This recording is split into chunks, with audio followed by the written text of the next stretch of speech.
I'm going to bring up the PowerPoint and share my screen here. Where's that? There it is. All right. You got that? Can you see it, Joseph? Yep.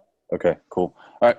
So we're going to go through all of our goal setting stuff today. Everything from what like an ideal would be to be like, this would be the perfect scenario, which rarely ever happens, to every other contingency and every part of our system that we work through with our clients to help them set goals. And honestly, a lot of this comes from the work that we've done to set goals for ourselves, and then experimentation, and then building that experimentation into different systems. So this is all of the stuff that we will be covering today. You'll have our system.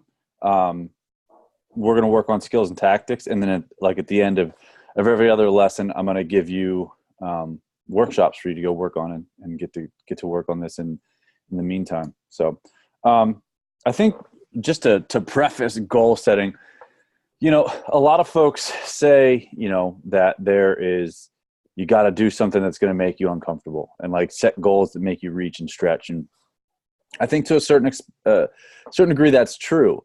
But I think there has to be a balance because I think, and as we'll talk a lot about today, a lot of folks aren't used to setting goals. So there has to be a balance between stretch and comfort. And I use this picture to illustrate, this is down by the Potomac River here in Virginia. And I was out this past summer with my friend Sean, and he's like a mountain goat. He can just like climb up crazy stuff, like traverse this, swing around this, get down this. And I'm not as used to that stuff. So we got to this one rock face and he just flip, gets up over it. And I got to it. And for me, it was really, really far outside my skill set. And I tried to do it and I got stuck. And I was like, I didn't know what to do. And at that point, the only thing there was for me to do was like to retrace my steps and go backwards and then try to figure out a safer path around. And I think that can be that can be correlated to a lot of the ways that we help our folks set goals. So a lot of times they're going to see something as too big of a stretch. They're going to get there. They're going to get stuck. They're not going to know what to do. And then they're going to want to come backwards or just pause altogether. And it happens a lot. It happens all the time. Yeah, it does. It does. Like everybody like that I personally like train or help friends out with, it happens all the time. Like they're like, they get overwhelmed with the goals. Right. They get too overwhelmed. Even if it's like the simplest thing, they still get overwhelmed. Sometimes, yeah. And I think that's the thing is we have to keep in mind is that we can't, it takes time to be able to stretch. So we have to get a certain level of skill built before folks feel comfortable going after big stretch goals. And it's just something to keep in mind. Another thing is, like I've mentioned, during that last little piece, is that goal setting is a skill. Even not even like, and I'm not saying the act of following through on a goal and achieving the goal. I'm literally talking about setting the goal itself is a skill. And if you think about a lot of folks, they don't have to do this all that often. I mean, maybe they had a little bit of a thing on it at work sometime, like maybe they did some kind of professional development. But I think the majority of people, they don't sit down and think, okay, well, I would like to achieve X and I'm going to articulate this to myself and say it out there. So, and then to think about that in a context that these folks typically aren't used to. So it's not like us where we have the experience of sitting down, like looking at what we want to get done in the gym, saying, I'm going to do this, and then going forward and doing it, which can even be difficult for us sometimes, a lot of times actually. They don't have the context in the gym. So this is all to say that like we have to give them the opportunity to build skill and give them reps. And as we do that, they will get better. And we just have to consistently and continuously do that so that folks get the reps and can build the skill. From there, let's look at what the ideal scenario would be. And I put 1 year because, man, that's a lot of times like the longest manageable time that folks can deal with in the gym from a client standpoint. And it gives people a really good marker. So like saying like, you know, if I could do this in a year, because, you know, we're very trained to think about calendar years, you know, and in other scenarios, it might be like, hey, you know, you look at somebody that has a longer term athletic career goal, like folks that do Olympic cycles and stuff, like they would be looking 4 years out. But for most folks, being able to sit down and say, I will do this in a year, I would like to achieve this in a year, that would be like the biggest, longest term ideal scenario that I think most of the time that we can handle with. So we would set that big 1 year goal, whatever that would be. And then what we would do is work backwards and chunk that into either quarterly or thirds to break that down into 1 year. So in our gym, it usually breaks down into thirds because we do blocks. Actually, either thirds or halves, right? Because we have our blocks, which are 4 programs. And depending how many times per week someone's training, it's going to take them either 4 or 6 months to get done with that block. So for us, a lot of times it looks like a third or a half. But let's just say, you know, quarterly, third, somewhere in there, that those goals work backwards from the bigger 1 year goal, and we work towards those. And then as we look at our monthly goals, which we call levels here, they would lead to the quarterly or the third goal, and which leads then to the year goal. And then we work backwards, and our weekly actions lead to the month, and then our daily actions feed them all, right? So that is the ideal scenario. That is something to aspire to, both for getting our clients there, but also for ourselves, that we can sit down and think in that way. It's hugely successful. But this would be the ideal scenario.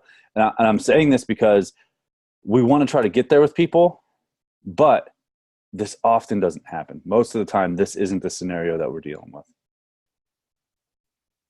So, like I said, we need skill, we need context for people to be able to set fitness goals and project themselves out forward.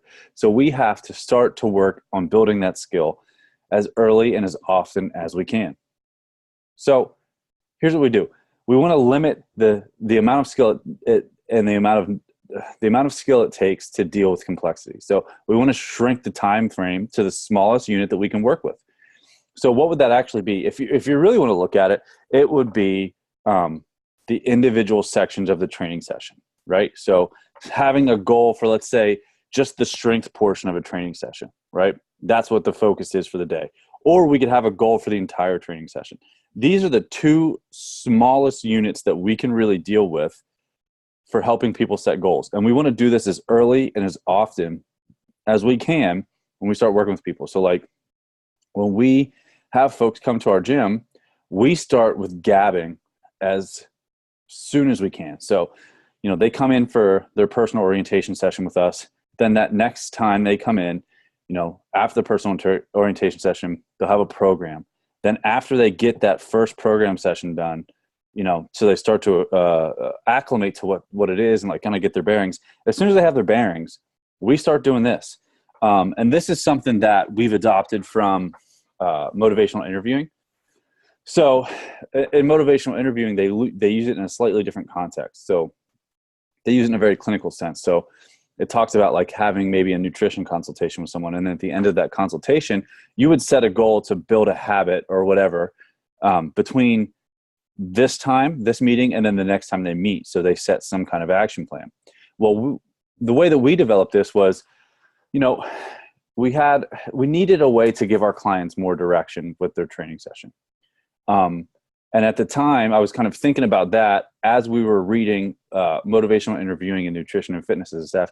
I've read the original motivational interviewing textbook.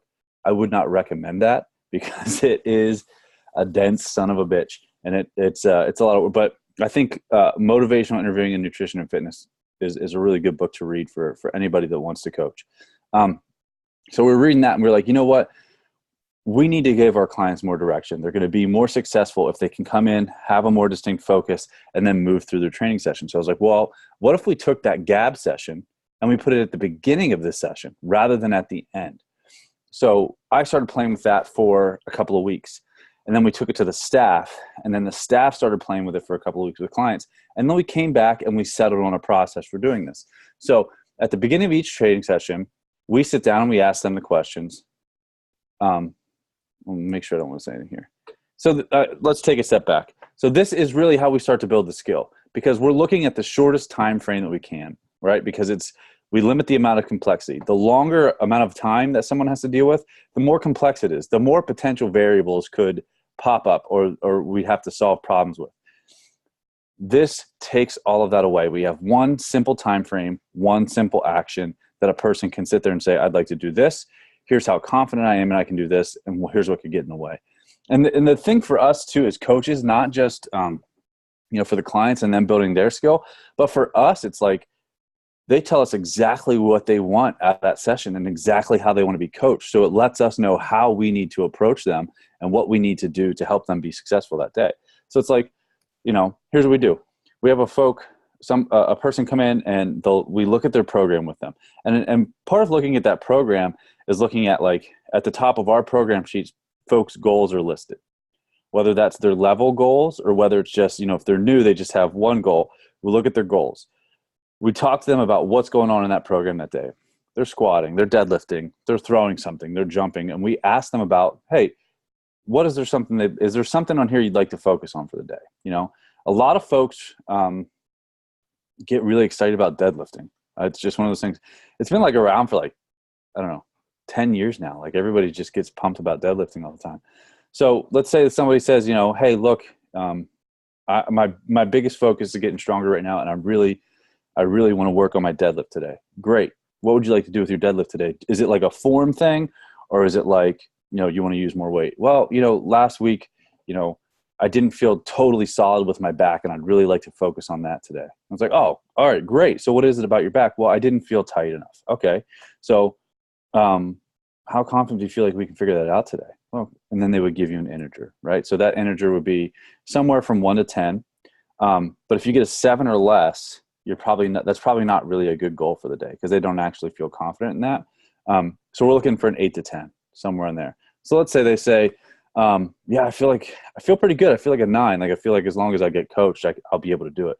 Well, that's great. You feel confident about it. They start to talk themselves into it at that point. Like, yes, I feel pretty good about this. Well, what could get in the way of you doing it? It's like, well, I don't know. Like, maybe if I didn't warm up properly, or if I didn't focus, or like maybe you didn't coach me the way that, in a way that would help me. It's like, okay, so how can we work around that? And then we can sit there and strategize about what we need to do to make sure that we take the barriers out of the way. So they have a very good direction. We have an idea of how confident that they are that they can accomplish this. And then they start to talk themselves into it as they work into that confidence. And then from there, we look at all the things that might get in their way. And then we can strategize about how to get around them, and then we act, and then we take action, right? So it's that simple. And when we start this process, like I said, as soon as people start on their programs and they get comfortable with it, we want to make sure that we're getting this done as often as they come in the early going. Then from there, we're looking at, like, okay, we want to make sure we get it done at least once a week. And then as we do this, we just think about that. So if someone comes into our facility three times a week, that's 12 times there's some small group personal training. That's 12 times per month. So that gives them 12 opportunities to work on a goal setting skill that they hadn't had before. And this helps them to start to internalize that, to think about, how do I project myself forward, take action, what could get in the way, and then what do I do about it? And then we can slowly start to increase that time frame. But it starts with having these small units of time that they can think about, direct themselves forward, act, and see a positive outcome. So for us, like I said, new clients as frequently as possible, every time they're in. After that, we can be a little less aggressive with it. But we're still going to keep up with it at least once a week. And our coaches, they have to get at least 2 clients per session, right? And per session means, for each scheduled hour. And then from there, that way it allows them to get through all of our clients throughout the week, rather than, missing folks. And then they have to track this and make sure that it's happening, and they report when they miss sessions. So, and it's done when they pick up the clients, our clients come in, they grab their clipboard from the windowsill, head down the turf. Our coaches are responsible for checking in with them and on their questionnaire. The clients pick up the holy crap, I'm having a hard time talking right now. Clients pick up their clipboard, they take it to a coach, and then they say, hey, let's review our readiness questionnaire. So they look at all the questions on the back, right? So sleep, nutrition, fatigue and soreness, pain, all of that kind of stuff. They walk through that, and as they do that, they flip over and they review the day's training together, right? So they look at whether they're squatting, whether they're deadlifts, what their goals are, and then they can go into their gap session. And that's when we take care of that to make sure that it's kind of systematized, that we don't miss it, and that everybody gets on the same page. Do you guys have any questions now that we've been through that stuff? Anything on that? Okay, cool. Mouth was starting to dry out. Let me get a little drink there. All right. So then like I said, so let's say somebody goes through and they're training with us 3 times a week. That gives them 12 opportunities to work on goal setting. Now that we've gone through a month, they've gained some context. They understand how things work here. They have a better gauge on what is potentially possible within a month of training. They have a little bit more skill with goal setting. We can start to project out a little bit farther, right? So this is on the back of our programming sheets, and the folks fill this out at the end of once they finish a program, right? So that's going to be every 4 to 6 weeks. They're going to sit down and they're going to do this. So what just happened? What are we doing for the next phase? Why are we doing it? And how are we going to track it, right? So the process is the client's going to fill out that questionnaire. Then they're going to chat with a coach, right? So the way that we guide them, our coaches, to do this is like we really just walk right down through that sheet. So what just happened? Let's ask them about the good things first, right? The bright spots, because we always want to get going in that direction before we come back and see what maybe didn't go so well. And really it's just based on open-ended questions. And as we do this, we have to reference any longer-term goal that they stated, and that longer-term goal will be on the front of the sheet. Does it relate to what they're saying, right? Because sometimes people can start to get off track. So they'll say like, hey, their longer term goal could be, I really want to lose fat and weight. And then they come back and their short term goal is like, I want to deadlift 700 pounds. It's like, okay, well, these things might not be in conjunction with each other. So we have to have a conversation about that. So first thing is like checking and make sure that things are aligned. And then from there, we can reflect the answers back and work to get clarity and make sure that those things are aligned if necessary, right? And then we get to really talking about why they're doing it. Now, this looks like this might be a lot, but really these conversations should be no longer than like 8 minutes, really. And a lot of times we have our clients to the point where like they can be almost mechanistic about this because they've done it a lot. So it's like they know what just happened. They know what they want to do. Here's how we're going to do it. Here's how we're going to track it. Here's how they want help, right? But really what it comes back to, like if we don't have the clarity we need, it's asking open-ended questions about the things that they wrote down, reflecting answers back, getting clear, making sure we're on the same page, making sure the long-term goals and the short-term goals align, and we know what we're going to do about it. And then from there, we can get the specifics on the exercises and the programming that we need to make sure that happens. So, and that's where it comes into the questions about like, hey, is there anything you do or do not want to see in your next program? And we can get specifics about that, about why. And if there's anything that's like, hey, well, I really hated this, but we know it might be like a good thing for them to do, we have the context to have that discussion. So it's like, let's say,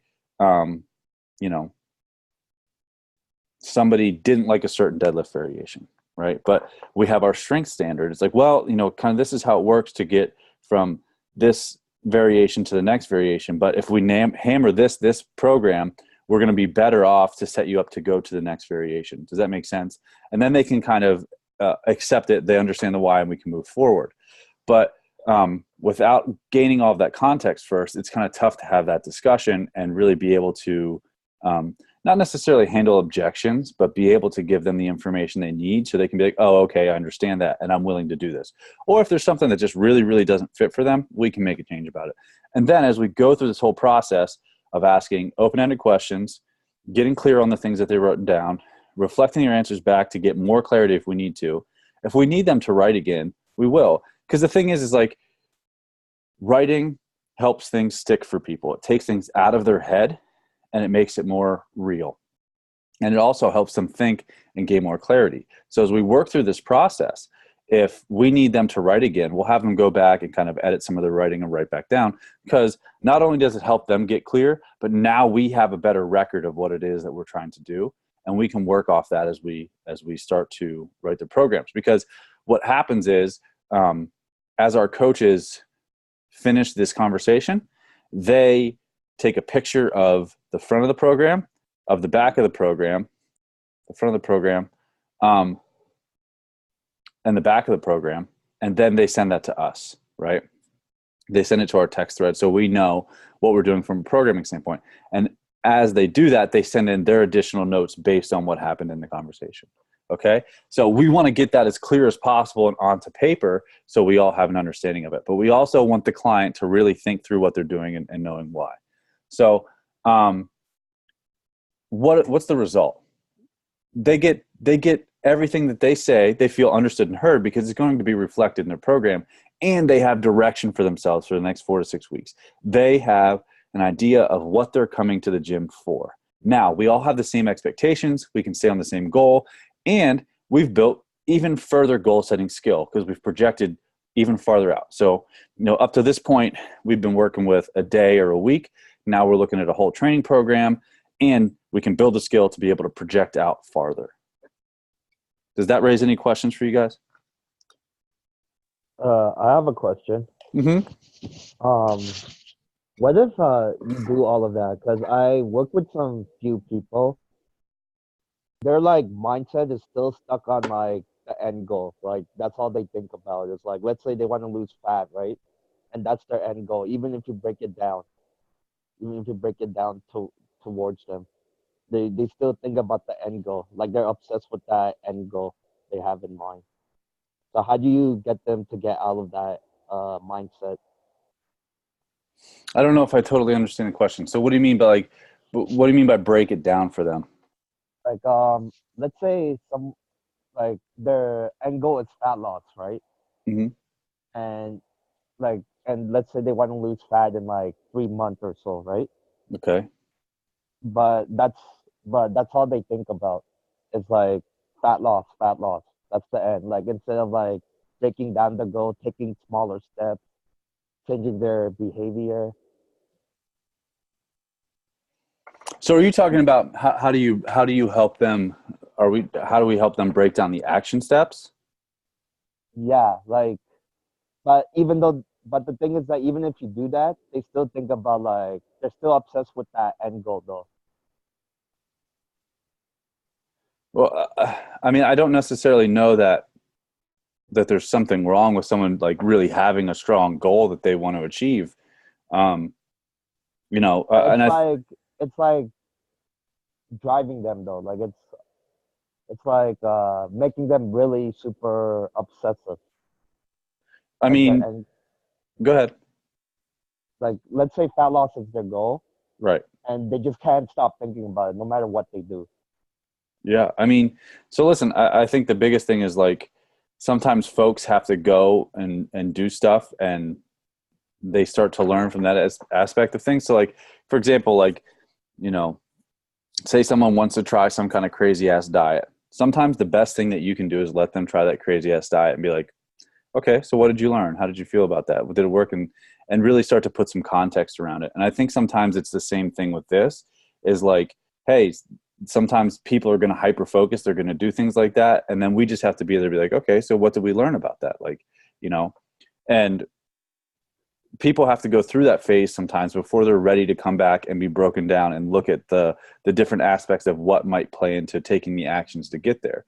So I think that's one thing. Another thing is like, there are certain aspects that are going to be outside of our control, even with our coaching. It's like, sometimes folks are going to be hyper focused and kind of be obsessed about stuff like that.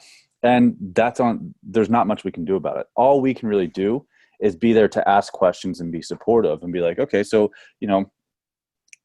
why is this so important to you? And I'm not saying that and asking in a condescending way, but I'm saying, okay, like, so you're really focused on fat loss and it doesn't, what's going on with this, that this is really the big thing for you, and really getting them to understand that. It's like, okay, so another question is like, so for you to be successful, this is called the R factor question. And we use it in a lot of different forms in our gym. It's like, okay, so if we were having this conversation 3 months from now, let's say they have a 3-month goal, what would have had to have happened for you to feel happy with your progress?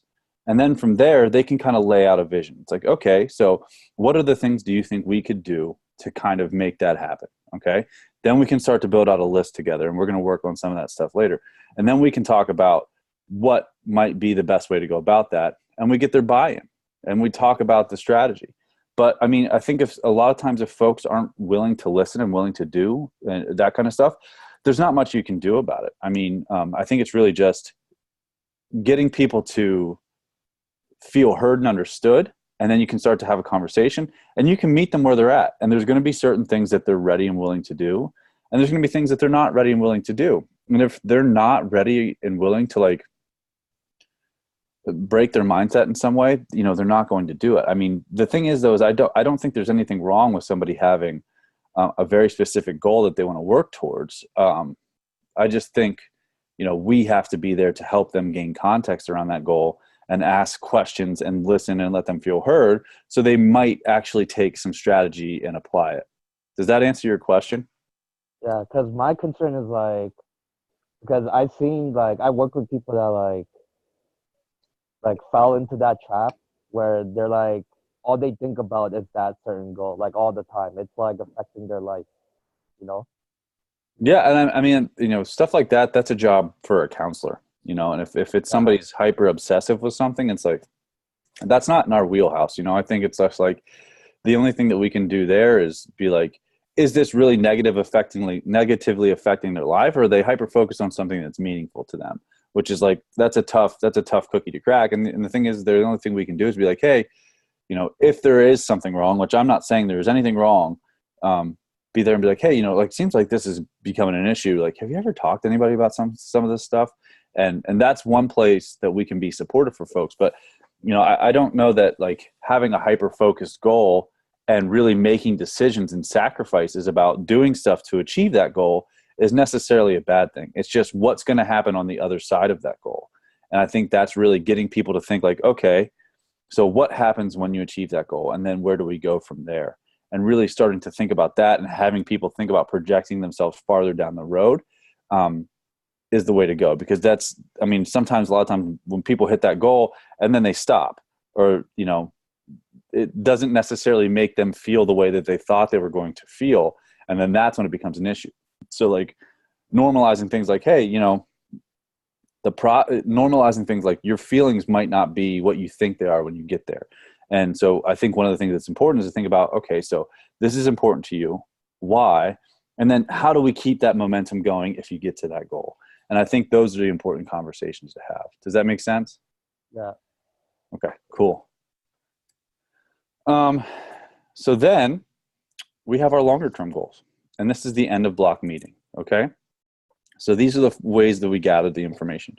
When they finish their last day of training, they'll fill out on the farthest left there, you'll see that's the back of the program with their questionnaire and everything. So they'll fill that out.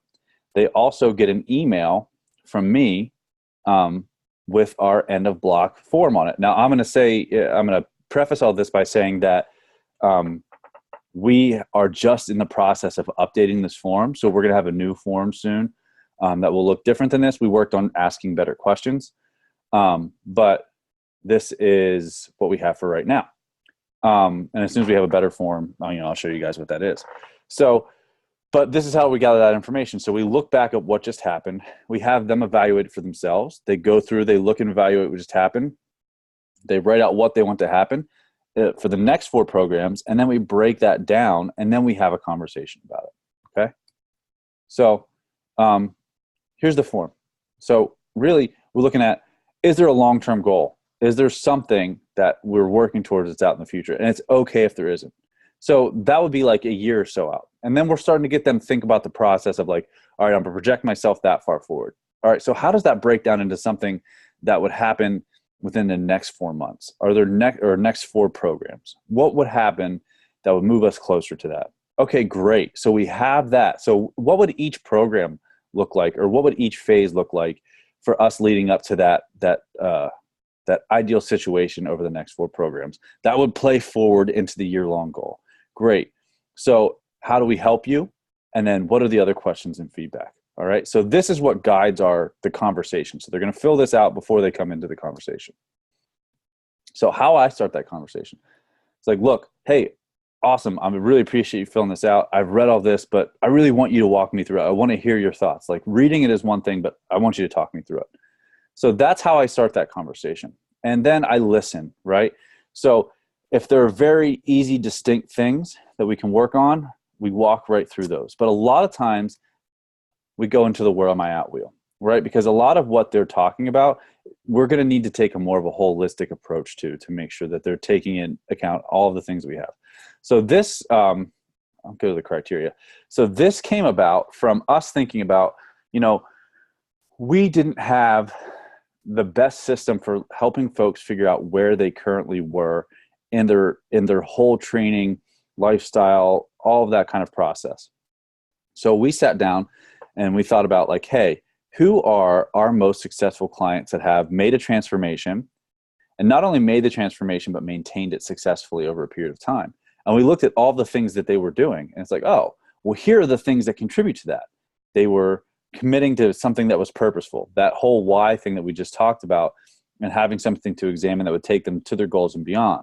Are they training consistently? What's their nutrition like? Are they sleeping? Are they doing things outside the gym that they just enjoy? Are they doing things to recover with active self-care? Are they doing things that just give them a break from everything? And are they connected and supported by the people around them in the gym? So we'll ask that. I'll ask that initial question. All right, let's walk me through this. So we'll walk through all of that. And sometimes we'll get some answers that we need that way, right? So here's the process. Open-ended questions, reflections, listening, having a conversation with the person, right? So that's what we're doing in this, right? So we're walking through that form. I'm going to look at it. I'm going to ask questions about different parts to get clarity. And that's really it. And as we do that, something's going to come up that says, okay, so maybe we need to take a deeper look at one of these aspects, right? So then we start to walk through them, right? So do they have something that they're committed to? Do they have something that is driving them to be in the gym? Do they have a bigger why? And a lot of times, people aren't comfortable with that yet. They haven't figured out what it might be. Is it consistent training? Are they showing up consistently? Is it nutrition? Is it sleep? There's going to be one of these factors that is going to be, even if they're moving forward, there's going to be one that's probably lagging that they need to get caught up with, right?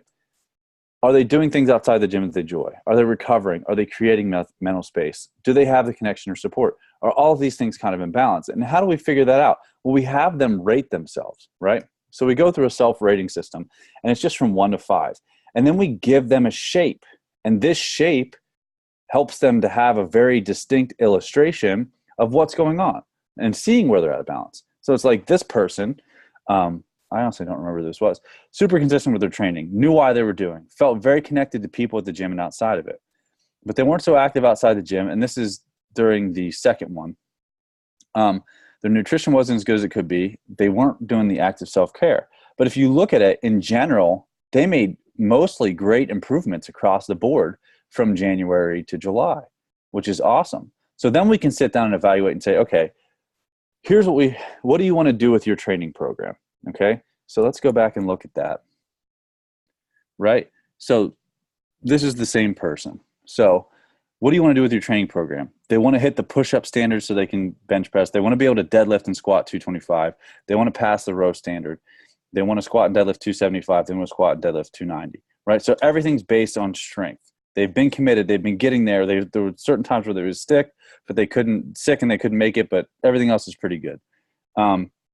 They really enjoyed lifting heavy and doing some just long cardio, like steady state cardio would help for them with fat loss. So they're committed to getting stronger, and they're doing little things to help them lose fat. It's like, okay, so what are the big goals? They want to pass up the strength standard and move forward that way. Their biggest thing is getting stronger and moving better with less joint pain. Okay, so we're consistently training. We're doing a lot of the other things that we need to do. What are the things that they could potentially do to meet those goals, right? And it looks like, one of the bigger things would be active self-care. If we're looking at the July one, right? Because this is how we're moving forward. They could be sleeping better. They could be doing nutrition better. They could be creating more mental space, but their biggest lack is active self-care. So how do we look at this? We say, hey man, you're doing really well. Like you've definitely improved pretty much all over the board. But there are some things where we could address them and it might get you a little bit closer to your goals. And we walk through what they are: active self-care, sleep, nutrition, and creating mental space.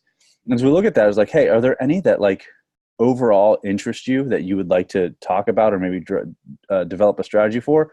Or is awareness good enough for you right now? And we always give them that option, right? Because it's like, hey, here's this.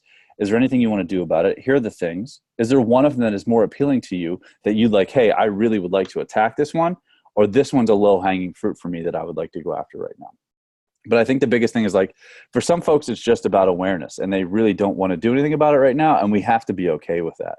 But that's how we would go to the strategy. And then from there, we would look at, okay, so what can we do about active self-care? What are you interested in? And if we go back to active self-care, that is doing some mobility or movement drills at home, getting massage or manual therapy, foam rolling, doing something that just keeps them moving outside of the gym and drives recovery in some way. So we could sit there and say, what would be the low-hanging fruit for you to address there? So it could be as simple as like, hey, you know what? I'm going to get up every morning and do some of the mobility drills from the gym before I eat breakfast or before I go to work. It could be as simple as that, and helping that process, and then checking back in with them and seeing how it goes. Because that could be the one little barrier that they're moving, that's not moving them towards where they want to be. But unless we have an awareness of where things are right now, it's tougher for us to plan out for the next 4 programs. But as we look at that, we might come back and say, okay, so through the course of this conversation, we found like you want to work on these things, but that's not necessarily coinciding with your levels. Is there something we could do to make sure this better aligns? And then through that conversation, we can say, okay, so level 1 really might look like I'm going to do my mobility training every day, when I get out of bed. Level 2 could be I'm going to work on sleep. Level 3 could be I'm going to work on my nutrition. And level 4 could be, I'm going to really focus down on other things. But we're looking at the outcomes, right? We're looking at the outcomes and helping folks to get some of these habits down based on what we see in the end of block meeting and getting the wheel can contribute to their bigger outcomes. So, and sometimes it goes back and forth either way. Sometimes we just stick with the levels and say, hey, I'm going to work on my bench press. I'm going to work on my push-ups. I want to do these things.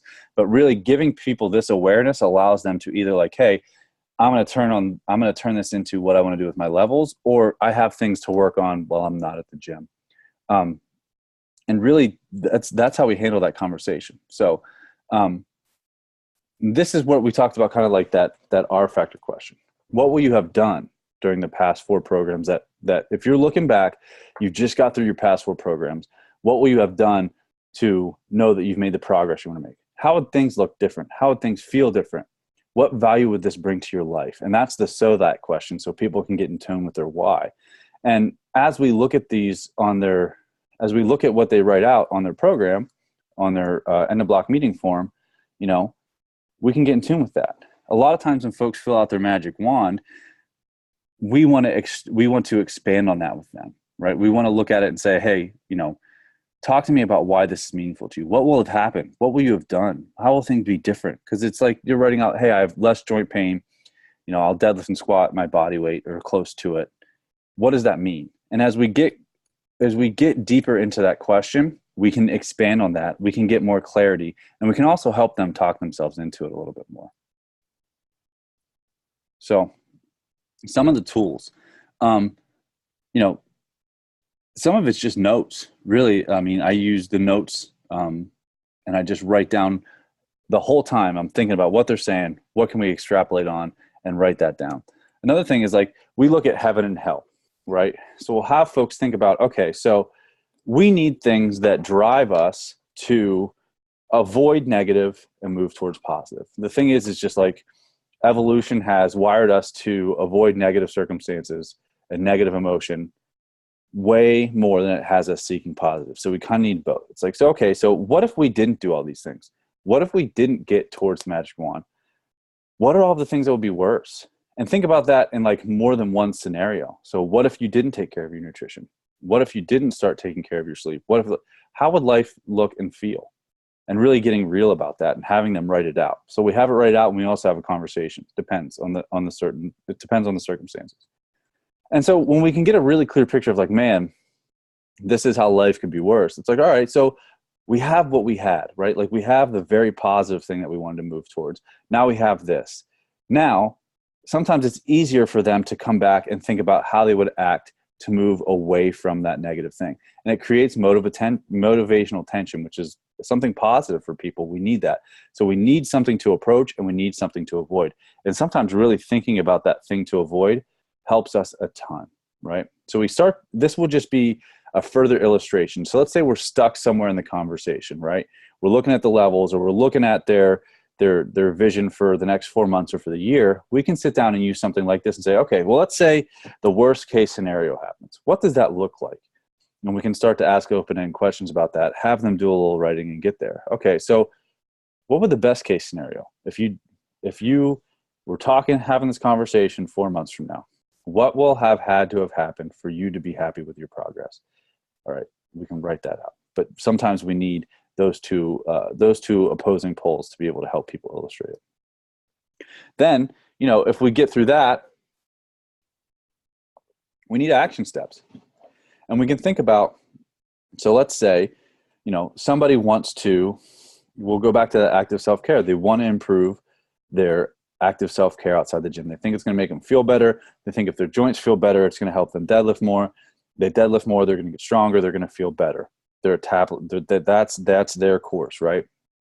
Okay, so I'll tell you what, let's list out 5 things we can do that would help you improve your active self-care. What are 5 potential things? Just let's list them out. And we got this process from years ago from the folks at Habitry, and specifically from a guy named Steve-O, Coach Steve-O. I forget what seminar we were at, but that's where we learned from. So then we took it and we really started to use it and had a lot of success with it. So we list out 5 things. Then we ask, okay, what of those 5 things, what could be the most 3 impactful or that you're most willing to start with? Let's list out those.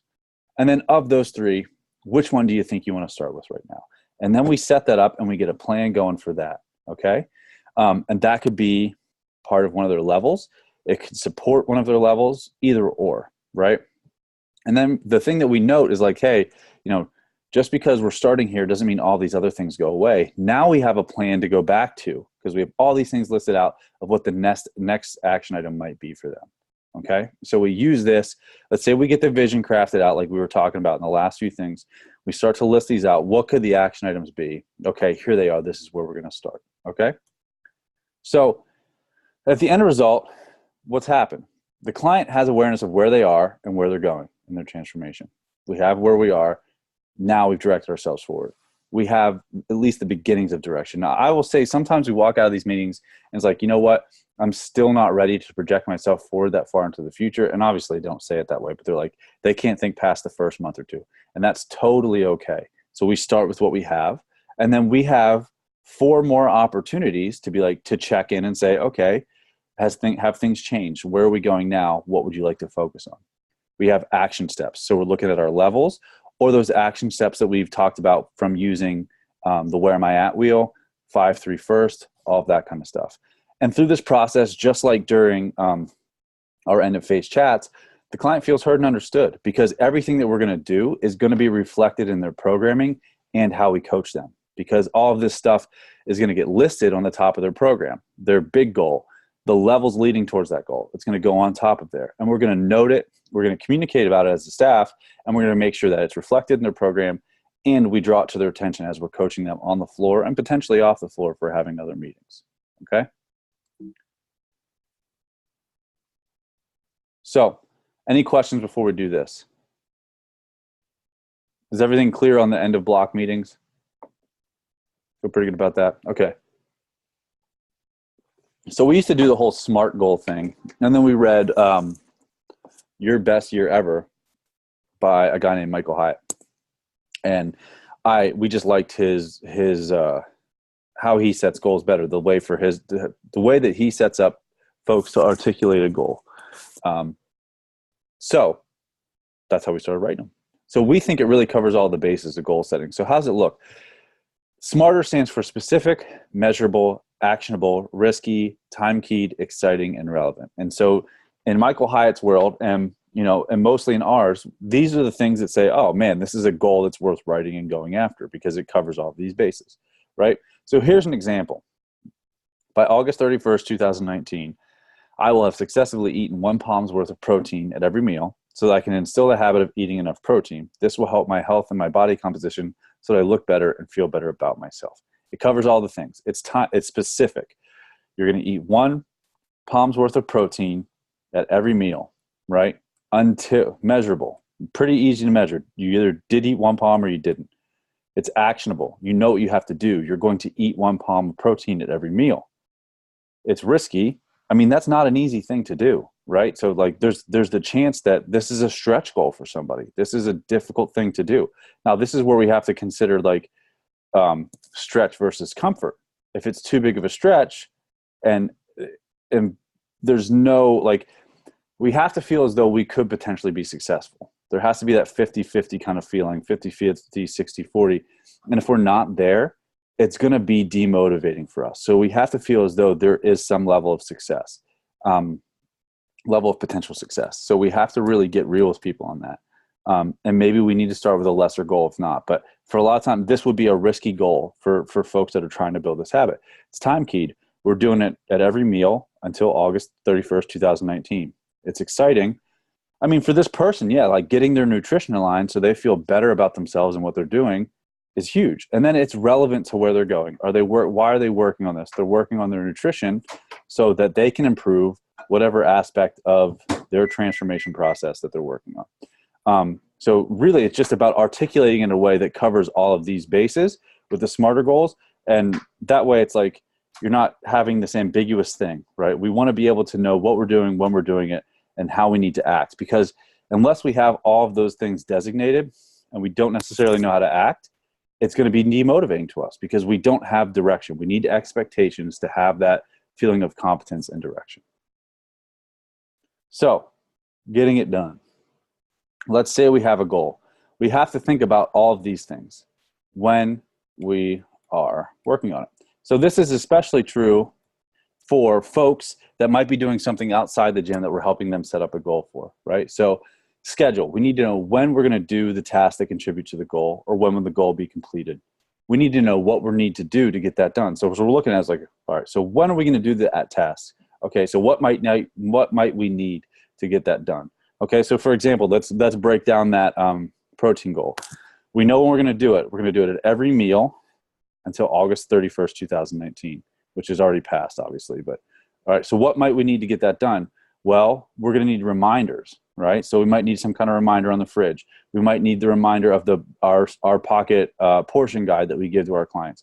Okay, so you might need that. What other resources might you need? Okay, then accountability. How, and the note on accountability is like, you can't hold people accountable that don't want to be accountable, right? It's really a choice for them. And then we just happen to be a source of a reminder. So how will we check in on this is essentially the question. It's like, okay, well, I want someone to check in with me every day when I come into train or every other day when I come into train. So I know that somebody's going to ask me this question. Okay. All right. So then we have to think about, just like we talked about during gabbing, what could potentially get in the way of nailing this goal? So let's think through all the obstacles now so we can plan to our way around them or our way through them, right? So let's list all of those out. What could get in the way? Eating out, my family not wanting to eat this, me being tired of doing this, all of these things. Let's get them all out there, right? So then that way we can deal with them. We understand that this is going to wear on us. All right. So what can we do to know that I'm going to get tired of doing this at some point? We can normalize that, understand it, and then we can do something about it. Okay. Strategies. What are we going to do about it? And like I said, we're just going to talk through how we handle all of those. So schedule, resources, accountability, obstacles, strategies. And that's how we take this and we get it done. We have to think about the plan and we help them write that out. So that would play into pretty much every level of everything we're talking about today. Once we get past, the gab sessions, like once we get into end of blocks and we start setting longer term goals, we need rubrics and frameworks like this to be able to take those abstract things, conceptualize them, make them real, and then make them actionable. Okay, and these are the things that we do to do that. So action steps this week. Here are the things to think about trying. You can practice a gab session with at least one client, which I think, this is important stuff. Like I think we should be doing this with our clients all the time. You could sit down, use our structure, and have an end-of-phase chat. I think one thing that I would really recommend is crafting a smarter goal for yourself. Like even if it's like, hey, over the next 2 days, I'm going to do this.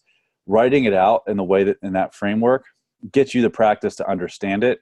So that way you can take it and give it to your clients and really talk about it from place of experience.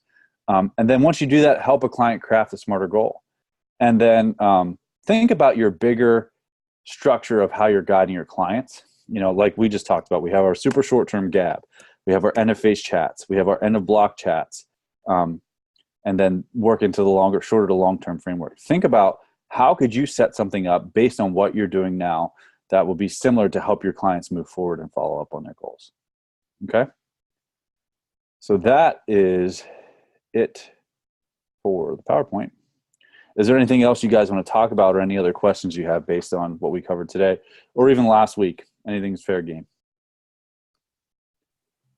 Yes, I have a question. It's not about goal setting, but I think I posted in the group, but do you guys ever talk about like religion and social issues during a client session, during a training session?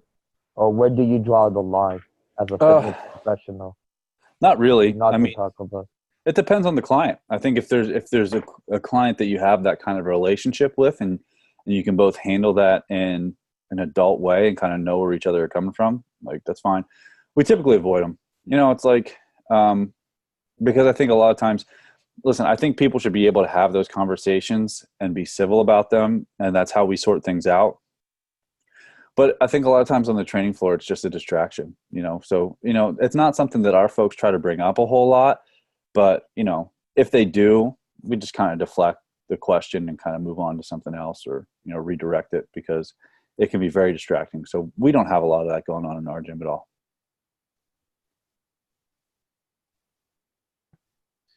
I definitely have some of that going on, but same thing. You try to deflect and you try to okay, or give them something really hard so they have to start breathing heavy and they can't talk anymore. Yeah. You never know. Even though a lot of people are in agreement around here where I live, you never know who's listening, and it's just not a good look. Yeah. I just think there are certain forums for stuff like that, and I just don't think the gym floor is one of those forums. It's like, hey, let's work, and then if people want to figure that kind of stuff out, do it at another time. So. Make sense?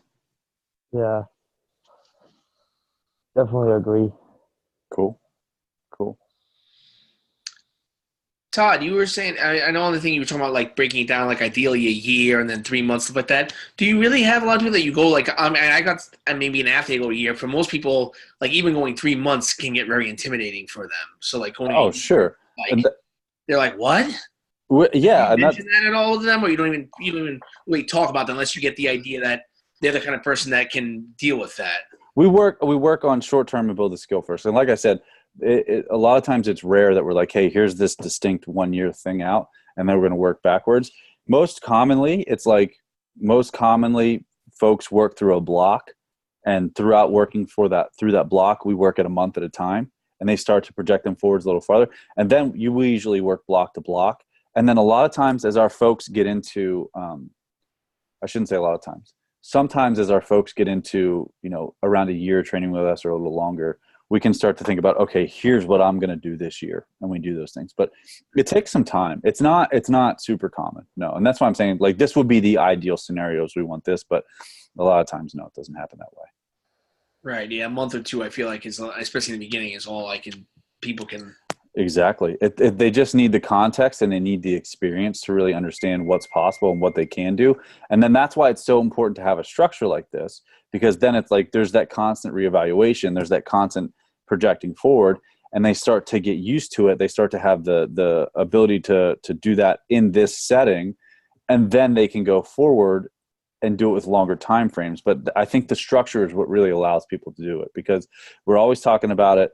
We're always looking forward. We're always reevaluating. And then it's like, oh, I can do this. And what's a realistic time frame for that? Oh, okay, I can do this. Well, here's how I'm going to lay that out. And they can start to think about it that way. But unless someone has like a paradigm or a rubric to think with, it's very difficult. And I think the only reason that we've been able to get people to project longer and longer and set bigger goals is because of this. So I have a question. For your system of goal setting, how do you deal with people that have a all or nothing mentality? Right. That's a good question. Well, I mean, I think the thing is going slow and talking to them and being part of the conversation. And it's one of those situations where we educate them on that. We normalize some of the thoughts and feelings around that kind of stuff and say, hey, it's normal to feel this way. It's normal to talk about things this way. And then we let them try stuff, and they have to gain some context. And like I said before, we're there to like pick up the pieces when something doesn't work, So, the thing about it is like, and like I said before, you normalize thoughts and feelings. You stay in the conversation with people. And another thing to keep in mind is that some, folks are ready and willing to change, then they'll change. So it's like being able to be there and continue to check in on them and stay in dialogue with them. And then, as they go through and see how things might not work, then they can be willing to talk about some certain things. But I think that's really the only way to deal with it, is just being there to have the conversation, give people tools, let them go and make the mistakes that they're going to make, and then be there to help them when they do. And also to help them get back on track. Like, those people that, like, let's say they don't get enough sleep, or like they fuck up on their nutrition. It's like, okay, what's the point? I'm just going to keep on doing it. I'm going to keep on going and just fuck it up more. Mm-hmm. What do? Yeah. We keep checking in on them. Just keep on checking in on them. Yep. And don't say, hey, just like, yep, that's normal. We do that. That's something that people do. And that's all right. Well, we're here when you're ready to come back. We're here when you're ready to do this. And, just continue to stay there and be supportive and show them that we are a means of support for them and a means of guidance. And that's usually the way that we can help people turn it around. But it's like, people do that when they're ready. And a lot of times it takes like a big change, or a big,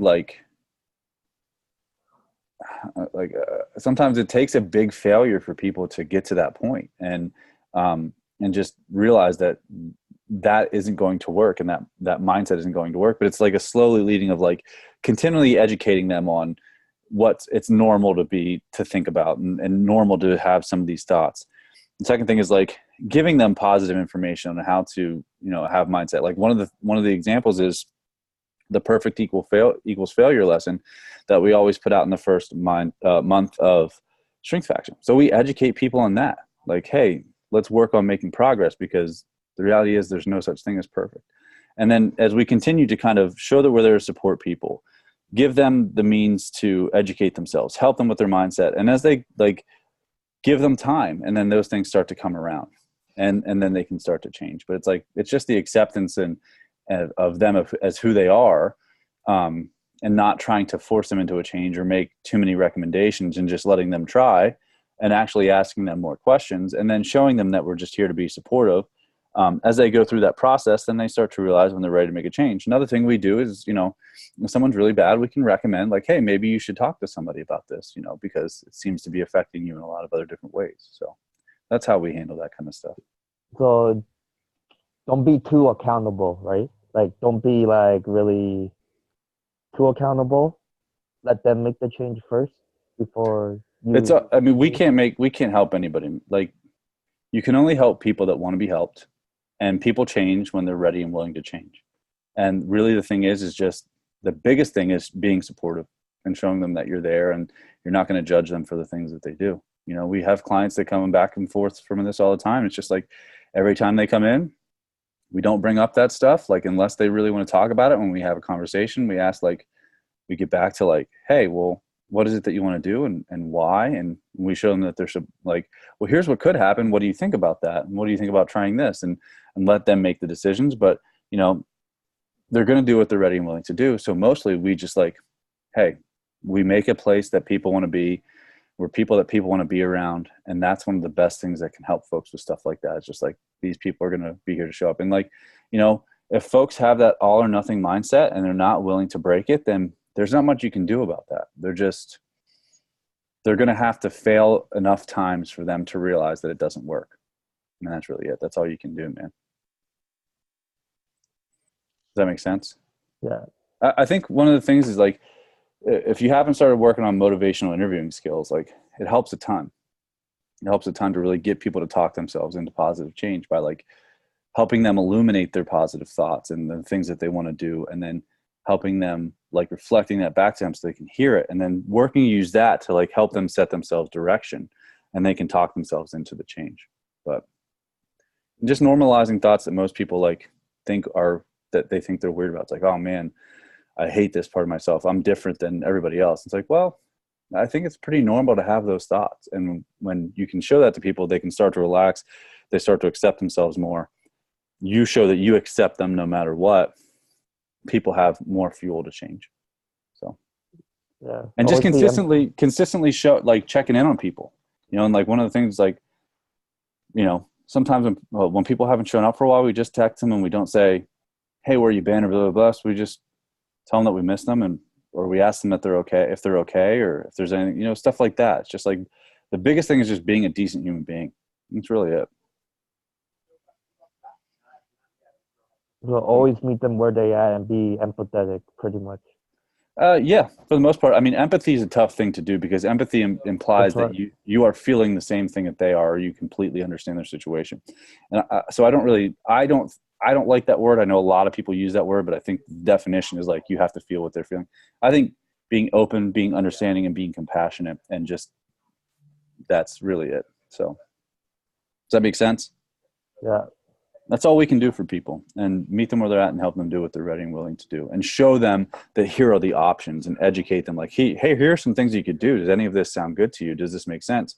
And being there to listen to them and try to understand them when they talk about the way that they're thinking, they're feeling, what they're trying to do, and be like, oh, show them that you can help them with that. Here's a path forward. Show them you understand without being judgmental, and that's about the best thing we can do to help folks. It's kind of crazy because, like, all this sounds like it's common sense, but it's, like, really not in a way. Because I heard a lot of horror stories about, like, coaches, like, not really meeting clients where they at. And, like, communication skill is seriously, like, lacking. I mean, Crazy. It's in the like, grand you think scheme, about it, it's like, oh, it's so simple, but, like, a lot of people don't really do it. I mean, the grand scheme of things, a lot of trainers aren't exposed to this kind of information. You know, they're just not. It's like the fitness industry is far bigger than like the little niches of things like this, or things like PN or something like that. You know, so it's like, it's really easy for people to just, they get caught up on the X's and O's, and they don't really understand the human side of things like we talk about all the time. So it's like, it's just like the biggest thing is just, and all of this is just a systematized way to be a decent human being. And like I said last week when we talked on that, it's like a systematized way to just be decent. And when you're just decent and you actually genuinely care, and you look for the good in the person, you really think about how you're going to help them, like a lot of these things shake out, and just people don't do shit that they're not ready to do. They just don't. And they'll butt up against it somehow. And it's like, if they're really not ready to change, or they're really not ready to break a mindset, they won't do it. And it's just being like, okay, well, that's fine. We'll be here when you're ready. And that's about it. So cool. Anything else, fellas? No, everything's good. Okay. Awesome. I'm going to apply this to people I'm helping right now. Awesome. Well, when you do, kind of give me a heads up of how it went, or post it in the open forum, and let's chat about it. Awesome. All right. Well, Good thanks, stuff, man. guys. Appreciate you Thank you, guys. Todd. Thank you. Thanks, Todd.